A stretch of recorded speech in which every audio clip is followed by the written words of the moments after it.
Welcome to Spiritual Psychology. My name's Renee McKenna. I'm a therapist and shamanic healer. And today I want to talk about the golden shadow. And the psychiatrist Carl Jung called our submerged creative potential our golden shadow. And shadow parts in psychology are generally the disowned aspects of ourself. And the traditional shadow is seen as kind of our wild, animalistic, aggressive nature. A lot of our unresolved emotional issues and unbridled passions will come out in the shadow. Our desires to rape, pillage, dominate, seek revenge, our selfishness, our rage, all the stuff you aren't supposed to bring to church or Catholic school. And there's tremendous value in maturing, healing, and integrating the power of our shadow. But the golden shadow is something different, where the dark shadow is seen as our core life energy and passions that may express themselves in a destructive way. The golden shadow is our unrecognized greatness. The golden shadow is connected with our own unlimited creative potential, and we can often discover our golden shadow first by looking at other people that we admire. And the bright qualities that we admire in others are often disowned or projected aspects of the best parts of ourselves that we have disowned or unrecognized, and we can only see them externally in the good works or creativity of other people. And as Marianne Williamson says, it is our light, not our darkness, that most frightens us. Our deepest fear is not that we are inadequate. Our deepest fear is that we are powerful beyond measure. She continues, we ask ourselves, who am I to be brilliant, gorgeous, talented, fabulous? Actually, who are you not to be? You are a child of God. Your playing small does not serve the world. We are all meant to shine as children do. We were born to make manifest the glory of God that is within us. It's not just in some of us, it's in everyone. And as we let our own light shine, we unconsciously give other people permission to do the same. As we are liberated from our own fear, our presence automatically liberates others. Your playing small does not serve the world. There's nothing enlightened about shrinking so that other people won't feel insecure around you. I was just going to read part of that, but it's so great, I had to read the whole thing. And in my experience, and in spiritual psychology work, the golden shadow is not just a philosophical idea that's interesting to talk about. It is a practical, tangible presence that can guide and empower you to your own optimal existence. So about 4 years ago, I had a powerful golden shadow experience of my own. I had just returned from a trip to Europe. It was kind of a lifetime trip. I had put money aside after the sale of my mother's house after she died. And I brought my kids for 3 weeks to 5 countries. It was amazing. And I was sitting on my deck overlooking the Pacific Ocean in the beautiful city of San Francisco. I had a very nice husband, 2 kids, 2 dogs, 2 trucks, 2 houses, 2 of everything. And I wanted to commit suicide. I wasn't making a plan, but more than once in my life, I've had the distinct feeling that dying might be a good idea, that my outside life did not match my inside life. And for all the prosperity and material wealth and everything looked amazing on paper, I had the American dream. I felt like a prisoner of a privileged life. I had climbed up the ladder of success to some extent, and when I got to the top, I realized that my ladder was perhaps against the wrong wall. I've had many clients come into my office with this same experience. I live near Silicon Valley. I get people from Facebook, Salesforce, LinkedIn, super successful, big 6-figure incomes, went to the right schools, living in the right house, and they're unhappy. And they're disillusioned. One woman said to me, I feel like I got put on a train by my family in high school. Sent me to Cornell and graduate school, and I landed here in Silicon Valley with this quote-unquote fabulous job. I want to get off the train. She wanted to be a photographer. But her family's idea of success was about prestige and material wealth and a fabulous resume. And as we worked together, We redefined what success meant to her. And success to her meant to be happy, to be peaceful, to find joy and fulfillment in her work, to spend more time in nature. She hated managing people, no matter how much they paid her to do it. She didn't even like serving the tech industry. It was against some of her principles.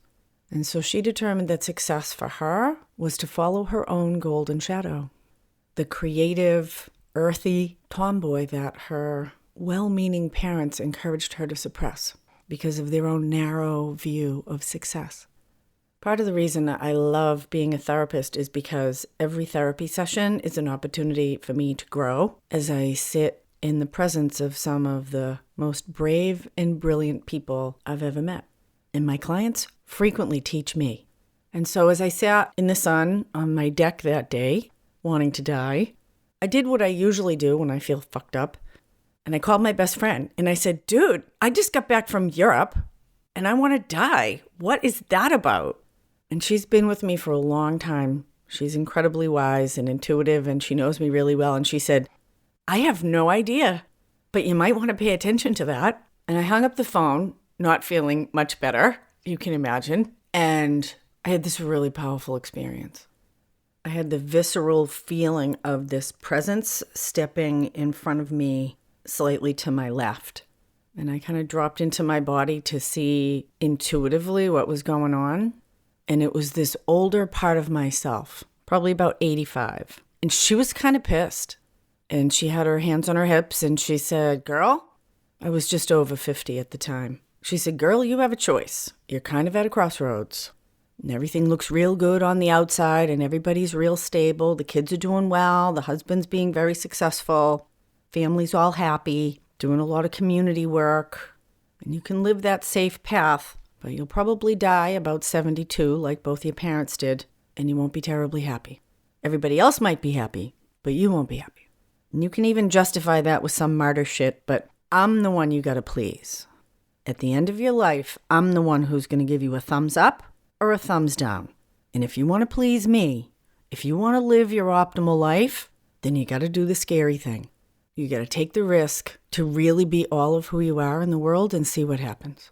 And I knew what she was talking about. Immediately I knew that if I followed my own golden shadow, there were two things that would need to happen. I would need to write a book, and I would need to leave my marriage. And it felt like a choice between getting a thumbs up from my own optimal self and getting a thumbs down from most of the people in my life, or getting a thumbs up from everybody in my life and getting a thumbs down from my own authentic self. And I knew that if I chose the path of pleasing others, that those suicidal feelings weren't really going to go away.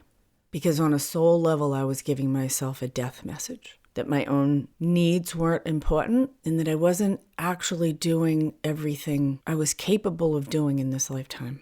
And I kind of have this little motto in myself of no regrets. I've been in depression before, the pressing down of my authentic self.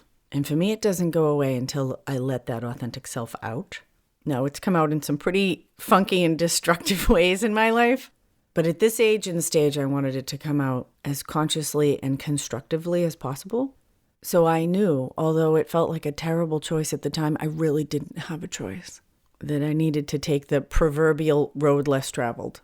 And within 2 weeks, a series of circumstances had come about, and I hired a ghostwriter to help me write the first draft of my book, Allies and Demons. And about halfway through that book writing process, it became clear that I was out of integrity in staying in this marriage, that I was asking people to do things in my book that I was not doing myself. And we don't have to have been everywhere we ask other people to go, but we need to be willing to go there if we're going to ask others to go there. And my golden shadow sat through that process too and said, it'll work out. Trust me. Oh, and I battled with that one, but again, those kind of depressive, suicidal type feelings came up again, and I don't feel like I had much choice. And I have to tell you, although I thought I picked the easier one first in deciding to write the book, of my two choices, writing the book has been the most difficult thing I've ever done in my life. And the divorce process has been one of the most grace-filled and graceful processes I've ever been through. Everyone is good, and we have actually had a happy divorce.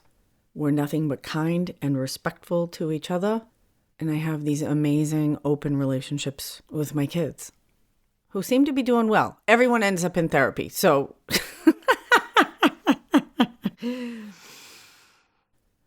They have their own experience to manage, and I'm here to be there with them as they move through it. But so far, so good. I am actually planning to do a program on how to have a happy divorce. And the first step in that is to pray for the highest good for everyone involved. And I continue to pray for that today. And I'm still in awe of how amazingly well things have worked out. And my golden shadow is pretty happy. There's been a Renaissance experience in my own life. I've gotten to revisit and reclaim parts of my dark shadow and integrate them as a middle-aged woman in ways that are very exciting, joyful, and empowering. I work really hard to keep my body strong and healthy. I was eligible for knee replacement surgery. I probably still am, but I think Western medicine is stupid around a lot of things like that. And so I'm squatting 60 to 80 pounds twice a week instead, working up to 100. And a lot of this process has been like a metaphor for leg day, if anybody lifts weights. Leg day is terrible. Most people hate leg day. But you know what? If you want your ass to be cute, you got to do squats and deadlifts. And when we do difficult things, there's an old saying that if you want self-esteem, you have to do esteemable acts.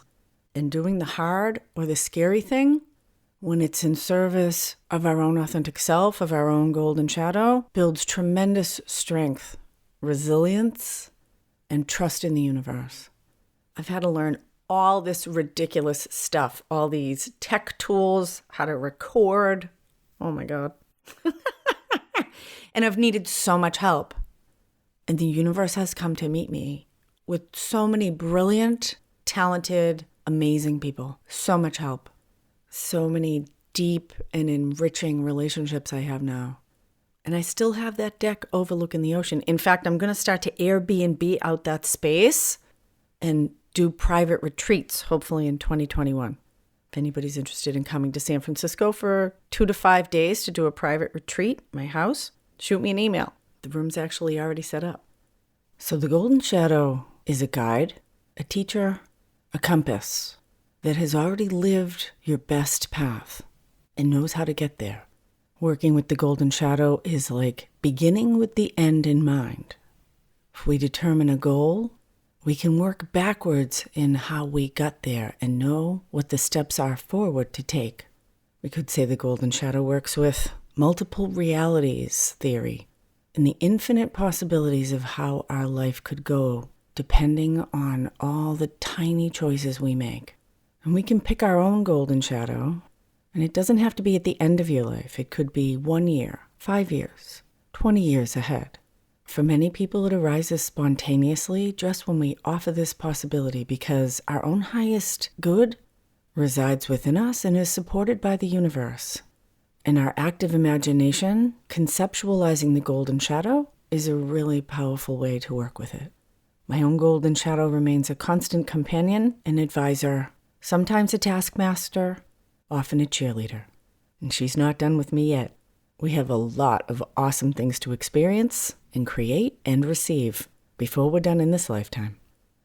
So if you're interested in discovering your own golden shadow, if you want to find out more about my 3-month mentorship program in spiritual psychology or how a block of sessions might help you in your life, send me an email, info@reneemckenna.com. And we're in the planning phases for some exciting digital courses in the Allies and Demons work in the next few months. Deepest gratitude to my generous supporters on Patreon. Blessings on your path until we meet again. This is Renee LaValle McKenna for Spiritual Psychology.